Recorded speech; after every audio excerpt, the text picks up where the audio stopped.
Hi everyone. I know it's almost 11 o'clock at night already, but I really wanted to come on today and talk a bit about how I do the menu planning for myself and also for the meal plans that I do for the Your Best Life program.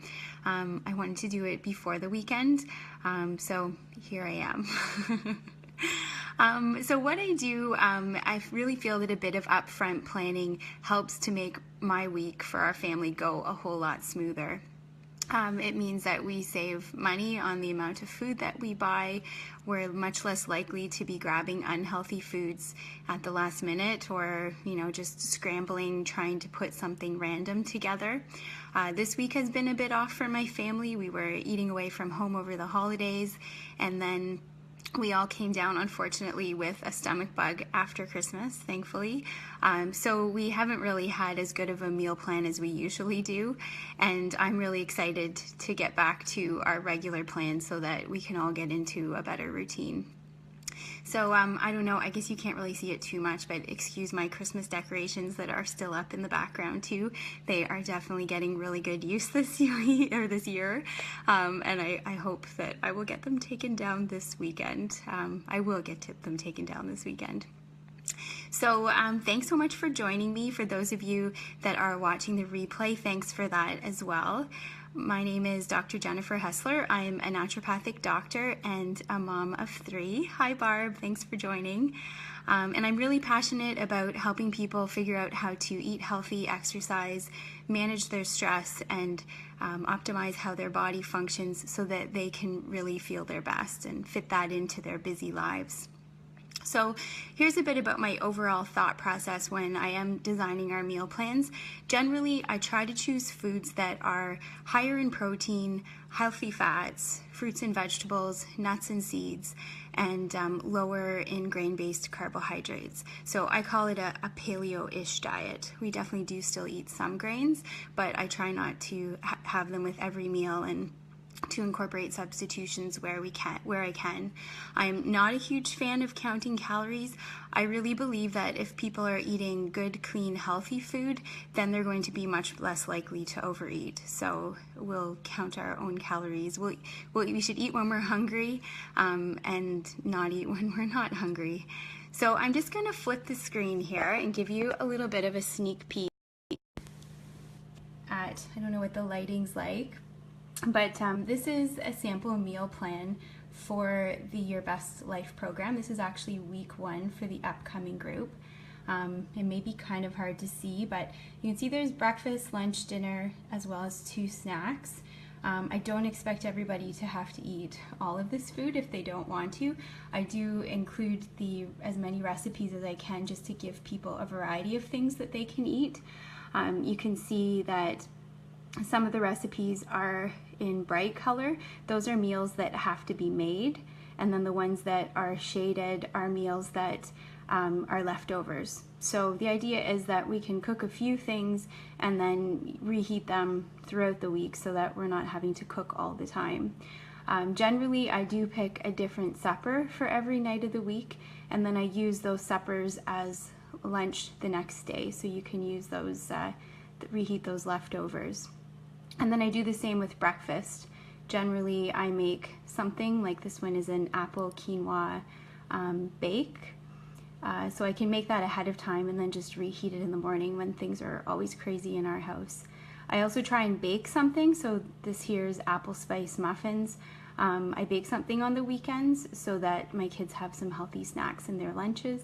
And then I also include some things that are just really easy to make on the spur of the moment. So this is apple with a nut butter. So then if I scroll down, you can see the grocery list here. And I'm a huge fan of grocery lists based on recipes that are chosen. Sorry for my shaky hand, it's harder than I thought to hold this. So that way we're only buying what we need food for, or buying the amount that we need for the recipes that are chosen. When I plan these meals, I just plan them for one person because people have different sized families. So then you can easily multiply it by 2 or 3 or 4 depending on the size of the family. And then if I scroll further down, here are all the recipes that are included in that chart. And I'm just going to find a good one. So this one's for roasted butternut squash harvest bowl. And you can see here underneath the recipe there's some substitutions. I don't know if you can see that very clearly. So if you don't have butternut squash, you can use sweet potatoes, carrots, or beets instead. Or you can use some, it tells you how long the leftovers last for, different spices you can add in. If it's a meat-based dish, then it'll tell you what you can do to make it vegetarian quite often, or if it's got eggs, how to take the eggs out. So there are lots of options really to accommodate almost any meal plan or any sensitivities or allergies that people might have. So I'm going to flip. Hi, that's the first time I've ever done that. I'm glad it kind of worked. So I just wanted to go over a few frequently asked questions that I've had about my online group, specifically about the meal plans. One really great question is, are they kid friendly? And I believe they absolutely are. I mean, I use these recipes with my family. I just alter them a little bit so that I can make them a little bit more kid friendly without too much extra effort. So my kids don't like a whole bunch of things mixed together, so I'll keep some of the pieces apart, or I'll cut up the meat before I've mixed in the sauce, or before I've put on something that's got a little bit more of a, I don't like spicy food especially, but a bit more spice flavor. So yeah, I think it is very easy to still be making the same meal, but just slightly alter it for kids' palates. The second question I get is there a lot of preparation involved? Each of the recipes does have a meal prep time, and I do find that it is pretty true to life. I know with some recipes it can say it takes so much time, but it takes me like 3 times as much. I do find it's pretty true to life.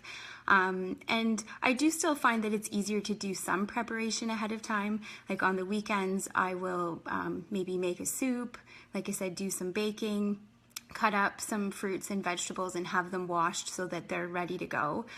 That's not mandatory, but I find that really helps us on nights when we've got lots of kids activities, or when my husband or myself are late coming home from work. Another question I've had are the ingredients easy to find and generally affordable? I think this is a really great way to save money. They're definitely easy to find ingredients. There's a lot of replication between the recipes, so if you have kind of your base of ingredients, you're not needing to constantly buy new things. And if you have a grocery list and you're only buying what you need, you are definitely going to save money and you're going to waste a whole lot less food. So the efficient German in me really gets excited about that. Like, I love to have an empty fridge by the end of the week. That doesn't stress me out at all. I'm like, yes, I accomplished it this week. So if you have any other questions, feel free to ask me. You can either send me a Facebook message or post it in the comments. I did make a free guidebook about healthy meal planning and prepping made easier, which includes some of the things I've just talked about. So I will post the link to that in the comments below. And the sign up for my January 23rd group has already been amazing. I'm so excited. So if you're thinking about joining, I would love for you to do that sooner rather than later so that you do get a spot. And I will post the link for that as well.